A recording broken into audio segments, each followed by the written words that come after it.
கடவுளுடன் காலை வணக்கம். புனித மார்க் எழுதிய நற்செய்தி 10ஆம் அதிகாரம் 1 முதல் 12 வரை உள்ள இறை வார்த்தைகள்.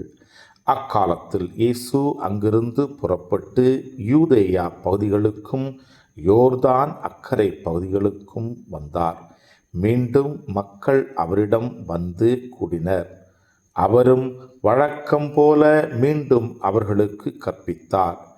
பரிசேயர் அவரை அணுகி, கணவன் தன் மனைவியை விலக்கி விடுவது முறையா என்று கேட்டு அவரை சோதித்தனர். அவர் அவர்களிடம் மறுமொழியாக, மோசே உங்களுக்கு இட்ட கட்டளை என்ன என்று கேட்டார். அவர்கள், மோசே மணவிலக்கு சான்றிதழ் எழுதி அவரை விலக்கிவிடலாம் என்று அனுமதி அளித்துள்ளார் என்று கூறினார்கள். அதற்கு இயேசு அவர்களிடம், உங்கள் கடின உள்ளத்தின் பொருட்டே அவர் இக்கட்டளையை எழுதி வைத்தார். படைப்பின் தொடக்கத்திலேயே கடவுள் ஆணும் பெண்ணுமாக அவர்களை படைத்தார். இதனால் கணவன் தன் தாய் தந்தையை விட்டுவிட்டு தன் மனைவியுடன் ஒன்றித்திருப்பான். இருவரும் ஒரே உடலாயிருப்பர்.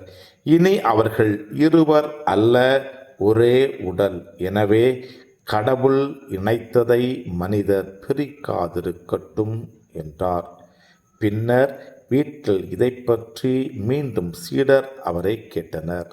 இயேசு அவர்களை நோக்கி, தன் மனைவியை விலக்கிவிட்டு வேறொரு பெண்ணை மணப்பவன் எவனும் அவருக்கு எதிராக விபச்சாரம் செய்கிறான். தன் கணவரை விலக்கிவிட்டு வேறொருவரை மணக்கும் எவளும் விபச்சாரம் செய்கிறாள் என்றார். கிறிஸ்துவின் நற்செய்தி.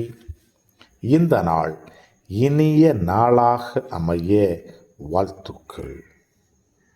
பல பல பல புதுமைகள், பெருமைகள், இனிமைகள் இறங்கிய நல்ல நாள், ஒரு நல்ல நாள், நம் தேவன் தந்த நாள். இது நல்ல நாள், ஒரு நல்ல நாள், நம் தேவன் தந்த நாள்.